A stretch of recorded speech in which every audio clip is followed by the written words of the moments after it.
a warm welcome to another edition of To The Point. On the show this week, author, commentator and Rajya Sabha MP Swapan Dasgupta. Welcome on To The Point. Let me begin by asking you a very direct question on the political dangal in Uttar Pradesh. Is it going to be a do or die battle for BJP? Well, assembly elections, particularly in Uttar Pradesh, always have an exceptional importance. Partly because it's the largest state in the country. There is a belief that how the assembly elections turn out to be will affect the parliamentary elections. And of course, it has a direct bearing on the state of the parties in the Rajya Sabha, ultimately. So it has an importance. But I've always felt that over the years, there's a complete disjuncture which we're noticing between how assembly elections turn out and how parliamentary elections turn out. So while Uttar Pradesh has an importance in terms of who governs in Lucknow, I don't think it has a direct automatic bearing on how the outcome in Delhi in the national sphere is going to be in 2019. We've crossed almost halfway voting line. What is the sense you're actually getting from the ground? It's very intriguing. It's very extremely intriguing because it all depends on who you're asking. I think a few points I think I can make on this is number one, the BJP was always in the race. Mm-hmm. I think that's the constant factor. Whether it was number one or number two is what is going to be decided on counting day. There was an initial euphoria over how the Congress Samajwadi Party alliance is going to be performing. There was an initial belief that they would really sweep, that this is really the magic chemistry which was awaited, and they would do that. And there was also a simultaneous belief that the BSP was not going to do as well.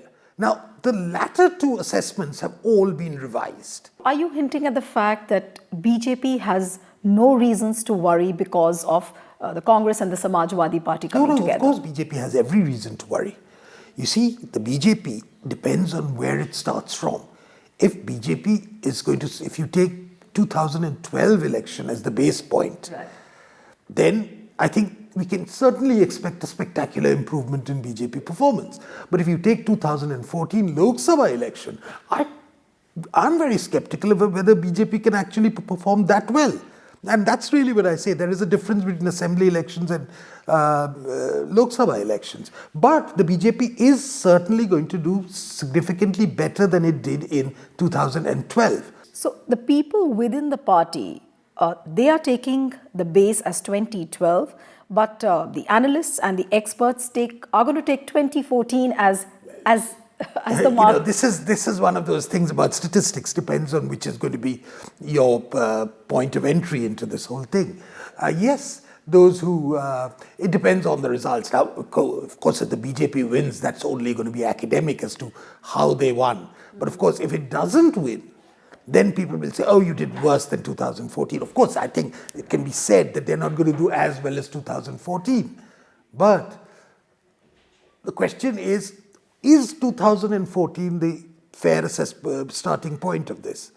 To my mind, I think really what we are seeing is that there has been a revival of the BJP. But you don't say that the coming together of Congress and SP will blunt the advantage of BJP. You don't say that. Arithmetically, the Congress always enhances someone by about 5-6% votes. So that's an important incremental vote. Mm-hmm. However, I think over the years, over the decades, the social constituency of the Congress has been eroded quite significantly. Okay. Today, the Congress is by and large dependent on individual leaders, some of whom have considerable clout in their constituencies. To some extent, it is dependent on the old Gandhi bastion in the Sultanpur Raebareli Amethi belt. The Congress still entertains a certain degree of goodwill as far as the minority Muslim voters are concerned. But if you were to say, who does the Congress in a social way represent, which, just like you can actually map certain social groups who are with other parties, with the BSP, with the BJP, with the Samajwadi. The Congress, you cannot do that. You're skeptical whether BJP can repeat its 2014 magic because of various factors. What, according to you, is the biggest challenge for BJP at the moment, looking at Uttar Pradesh elections specifically? You see, one of the tests in Uttar Pradesh is whether you can enter an election, an assembly election, without having a chief ministerial face. Now, by and large, past experience suggests that where there are powerful chief ministerial faces, those parties tend to do better, or unless there is a massive anti-incumbency, in which case it is. At present, there is a degree of anti-incumbency, but I don't think it's that significant enough to do. Now, the BJP is certainly going to try and cash in on elements of that. But I think not having a local face is going to be handicap. It's certainly a handicap, because while all media reports, everybody says there is a spectacular degree of remaining goodwill for the Prime Minister. Right. Are they voting for the Prime Minister? Right. That's the question. But a faceless BJP and overexposure of Prime Minister in Uttar Pradesh, do you believe so that, BJP is again taking that kind of a risk which was seen during Bihar elections? See, I don't, this overexposure of the Prime Minister, I have a slightly different take. I said, regardless of what the outcome is, that is really setting the tone for the 2019 election. So the overexposure of the Prime Minister is not necessarily something which the BJP should regret. But what the BJP, I think it's their ability to harvest the votes.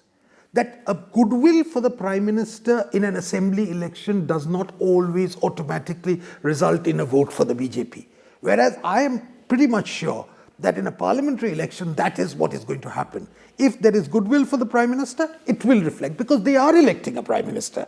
It is a presidential election in a parliamentary form. Absolutely. I mean, I was just coming to that point that the UP election, especially after this Congress and SP have come together, at least they have projected a presidential type of campaign as far as Akhilesh's personality is concerned. So will it not be demeaning the position of the Prime Minister, because it's going to be overexposure of the Prime Minister versus Akhilesh's increased aura in UP elections? So will people not see it like that? This is what happened in Bihar. I mean, if you're taking the example of Bihar, this is precisely what happened in Bihar. If you notice that in recent years, the only real major success of the BJP after their defeat in Bihar was their success in Assam. It was a spectacular breakthrough. Right. And in Assam, they had a local face. Sarbanand Sonowal was their local face. Whereas they faltered in Delhi by not having a local face. They faltered in Bihar by not having a local face. So that, to my mind, is something that the BJP should have factored, but for whatever reason... So what is the positivity with which the BJP has plunged into this risky river? Because the BJP believes, there are various schools in the BJP, as from what I can understand of the BJP. One is those who believe that the Prime Minister itself can take the party to victory, his image. Then there are others who believe that there are solid organizational work is really what is required. And to my mind, Amit Shah tries to combine both of these. Now, there is a lot of solid organizational work which the BJP has certainly done in the past 2.5 years. Whether that's going to be good enough to override any charismatic pull of Akhilesh is one thing which we are going to test. So, in a sense, what we are seeing, that there is a three-cornered contest. The BSP has a chief ministerial candidate. The SP has a thing. The BJP doesn't. Now, the BJP believes that it has developed certain strong social roots, and it has developed a social combination which is formidable. That's true on paper. That combination is actually quite formidable on paper. But every election has its own chemistry. But what I think analysts today are a little baffled is that they haven't been able to actually put their finger on what is this chemistry which is working in this Uttar Pradesh election. Hence this much of analytical confusion. Maybe the voters aren't confused at all. But at least to the outsider, The analysts are confused, you're saying. the analysts are completely confused. But what about this demon, if I may say, of demonetization, where people say that, all these, this round of elections probably is going to be a referendum on Modi government's demonetization drive. Well, I think Do you believe so? But I think certain interesting things are there. Those who felt that demonetization is a thoroughly unpopular move, which is going to go down terribly and people are going to vote in terms of with anger against those who brought in demonetization, are wrong. Those who thought that the demonetization is such a popular move that people will really are also wrong. Increasingly, what we are seeing is in the electoral rhetoric, demonetization is gradually fading into the background. People might have their own experiences to narrate. They might vote, they might remember that they had unpleasant time in the queues, or they suffered hardship and inconvenience at various points. But in the front of it, in terms of the rhetoric, demonetization has taken a back seat to identity, to actual, development issues.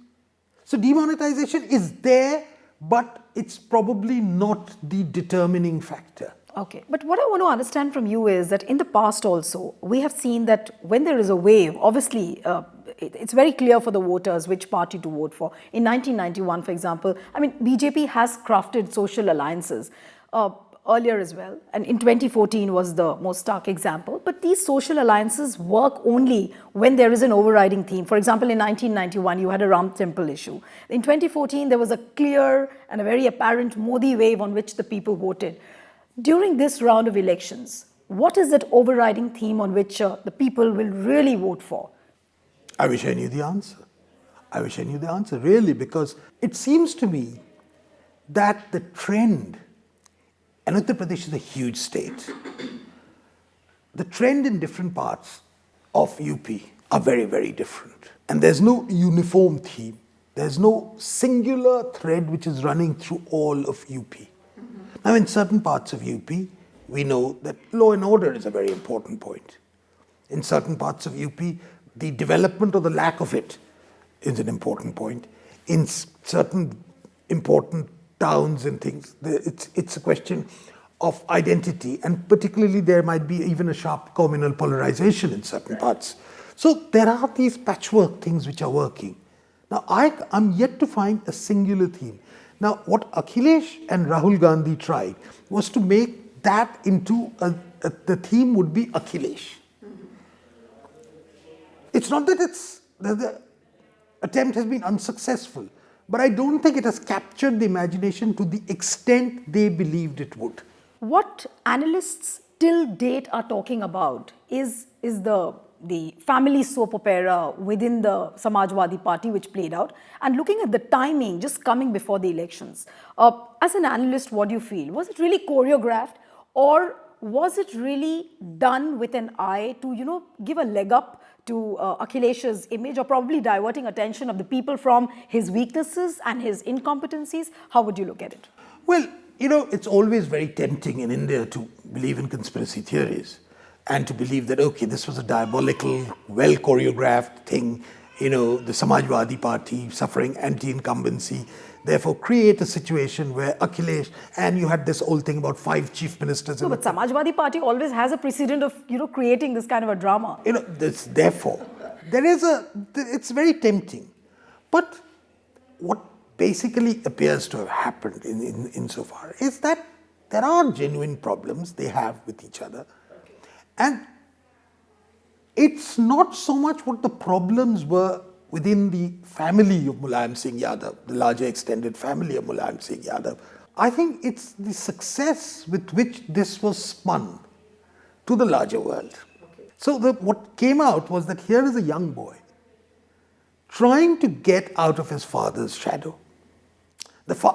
Ideally, people would say, well, Mulayam Singh, you've had a good innings, now it's time for you to go and retire and maybe go and sort of do your politics in Delhi where you can be the grand elder statesman.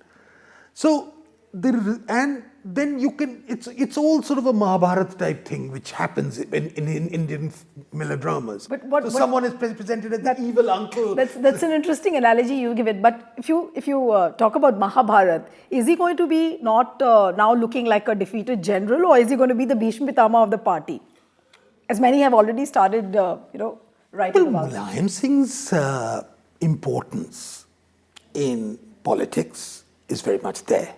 But my own feeling is that probably what Mulayam Singh will have to focus much more on is national politics. Because I think the state politics is really the turf he has already willy-nilly conceded to Akhilesh. And this is not necessarily to say that Mulayam Singh Yadav's importance is going to be, because I don't think Akhilesh at present wants to have any real thing in Delhi. So Mulayam Singh as a symbolic thing. And in India, people don't mind that, okay, the son has claimed the mantle, but the humiliation of a father was not. So in that sense, I think the Samajwadi Party has worked out rather well from their point of view, because while Mulayam has been put down, he hasn't been humiliated. I was talking to a few people who likened Mulayam Singh Yadav to the Margdarshak Mandal of BJP, that is Alki Advani and Murli Manohar Joshi. So probably, is he going to attain the same stature as... Not as yet. But I think that's the direction in which people are moving. Now, in the United Kingdom, they have a House of Lords. Initially, it used to be sort of titled aristocrats. But over the years, what's happened is that politicians, when they want to be kicked upstairs, and in India we make them governors, there they accommodate them in the House of Lords, where there is a certain respect attached to them, where their voice can occasionally be heard. Now in India, we don't have that institution. And maybe the Margdarshak Mandal is a tentative step in that direction. But Margdarshak Mandal of BJP is off and on, the analysts say that they're basically not used by the party the way they should have been. Well, whether they should be used by the party or not. The sulking lot of the BJP. Well, no individual likes to believe that their time is over. It's a human condition. Everyone thinks we should have a go. And in India, over the years, the age of retirement has been just sort of pressed up and up and up. But now, coming again to the challenges which the BJP is facing, and taking you to the graveyard remark of Prime Minister Narendra Modi, which he made during his Fatehpur rally. How would you really say it? Because we saw it in social media, it was totally divided. It did speak of discrimination, it did speak about the interests and the interests of the minorities at the cost of the interest of the majority. But does that remark also not bring out stark opposition, which resonate totally on the communal fault lines? Well, let's put it this way. The communal fault line in UP exists, whether we like it or not. It was not created by Narendra Modi. It will probably post-date Narendra Modi as well. It's a reality. So you say it's perfectly justified? No. What I'm saying is a little more than that. I'm saying politicians aren't fools. And I think some of the analysts tend to think politicians are fools or devious. If an issue does not resonate on the ground, there's no point talking about it. You can speak about it, but it won't resonate on the ground. There is in Uttar Pradesh a perceived, if not real, sense of discrimination or a sense of someone is getting a preferential treatment. That sort of feeling is real. Now, you can say, even if it is real, why should the Prime Minister sort of stoke it? That's one way of looking at it. The other way of looking at it is the Prime Minister goes and says, look, this is what should not happen. There should be a certain even-handedness in our attitude towards... One school of thought which always says that, the minority appeasement by the Samajwadi Party and the Congress probably would be tokenistic. But a Prime Minister making a statement like that, everybody seems to, start coming and pouncing on him. Then why did Prime Minister make a comment like that? Well, we've seen the type of posters on the ground. Look, elections are ugly affairs at one time. They are not necessarily always gentlemanly debates. That's because the fault lines on the ground aren't necessarily always very gentlemanly. So the rhetoric only mirrors that. Now, whether the Prime Minister should get into such a combative mood or whether the Prime Minister should be an aloof figure, now that's a debate worth having.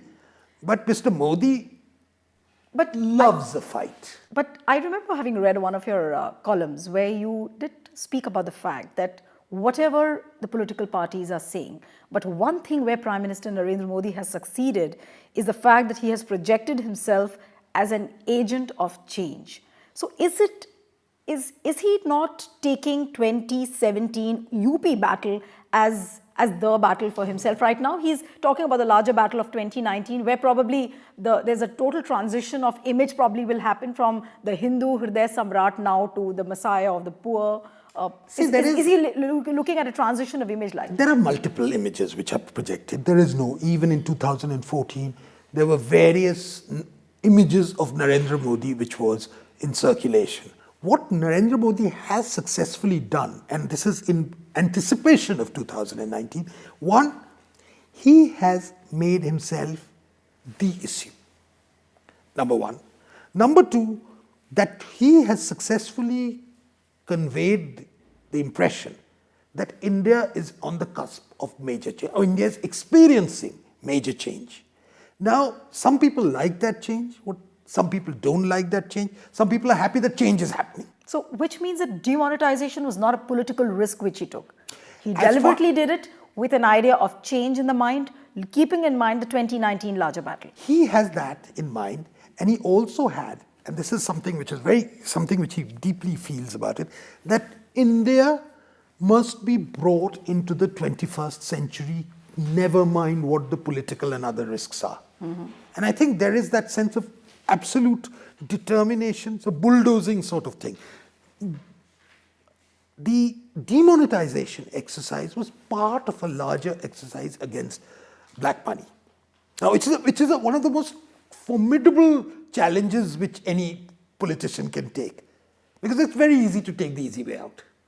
So he took that. It's a risk, but it's really what I'm trying to say is that he has this sense of mission on this particular ground, and therefore he thinks the political challenges, risks are worth it, because at the end of the day, the returns will far outweigh the risks involved. But while he's working, his way up on various kinds of images where he's being projected as A, B, C, but why are we not seeing BJP or rather Prime Minister as a very pro-Muslim kind of a person? Like, for example, we haven't heard much BJP talking about the welfare and the empowerment of Muslims, that 18% population of Muslims. We don't see any ticket given to the Muslim candidates. Intermittently, leaders like Smriti Irani and Ravi Shankar Prasad, they have apparently mentioned about triple talaq. Maybe what was the objective behind it, we don't know yet. But are we going to see that transition of image where we see him as a pro-Muslim man while he's working his way up to become a pro-Dalit, a pro-poor kind of a personality? No. The answer to that is very simple. You will not see him basically say that I am pro-Muslim. His approach has always been that this is development. Development benefits the entire population, whether you're Hindu or you're Muslim. Therefore, to bring in the Muslim identity frontally into politics is wrong. He does not believe in it. The politics of the BJP argues against it. So he's not going to. So the long and short of it is he's not going to do it. But won't the analysts? Secondly, there is the thing about the Bajpayee government. The Bajpayee government was often seen to be extremely fair. It was supposed to have an extended and open hand to the Muslims, etc., etc. Very little political returns But accrue Mr. to that. Dasgupta, won't the analysts be tempted? I mean, I'm just interrupting you here because when you talk about the pro-development image of Narendra Modi, irrespective of who is Hindu, who is Muslim, but at the same time, you know, there are certain pockets where he goes and makes a comment about Shamshan Ghats and Kabristan. So, you know, these are two contrarian personalities, you know, which come out. How does one read that then? You know, Is it not very the intriguing? Shamshan Ghat and Kabristan issue was to say, the idea was to say that we should have an open, that there should not be preferential treatment on the basis of religion. In 2014, you'd be hard pressed where he did not use the word Hindu even once. I followed his speeches the word Hindu never came in. And yet, He never said it. He But never people like said it. Mohan Bhagwat did say. Mohan Bhagwat is not the candidate for Prime Minister. He certainly is not, but his voice Mohan does Bhagwat, carry weight. Mohan Bhagwat represents the Rashtriya Swayamsevak Sangh, Is it which is not a another- self-avowedly Hindu organization. But is it not another face of BJP? No, it is not another face of BJP. I think what it does is it has a certain formidable influence on the BJP, but it is not a face of the BJP. That's how I say. I think the BJP has got far bigger than the Sangh. In 1980, it could have been, you could say RSS equals BJP. I don't think that situation exists. The BJP is far, far bigger. Yes, I would say the RSS is one of the most important inputs into the BJP, and it has a considerable influence. Not least because a lot of the BJP people are RSS Swayamsevaks. But it is not the controlling authority. And I don't think that... But why is and the in any perception case- going out? I and have to in wind any up the case- show. Why is the perception going out that it's perhaps the RSS which is controlling? As far as the education is concerned, they are the ones who are goading the BJP to saffronize the syllabus. They are the ones who are holding the reins of the party. And like Vajpayee did a very fine balancing act between the party and the RSS. But is Prime Minister Modi able to do that balancing act? Mr. Vajpayee tried to do a balancing act, but I think everyone knows that the tensions, almost a civil war situation had taken place by 2014 between the BJP and the RSS. Now, what we have seen under Narendra Modi is that there is no tension. Okay. Does that, now comes the second part of the question, does that mean that the BJP has conceded everything to the RSS and therefore the question of conflict does not arise? The answer is no.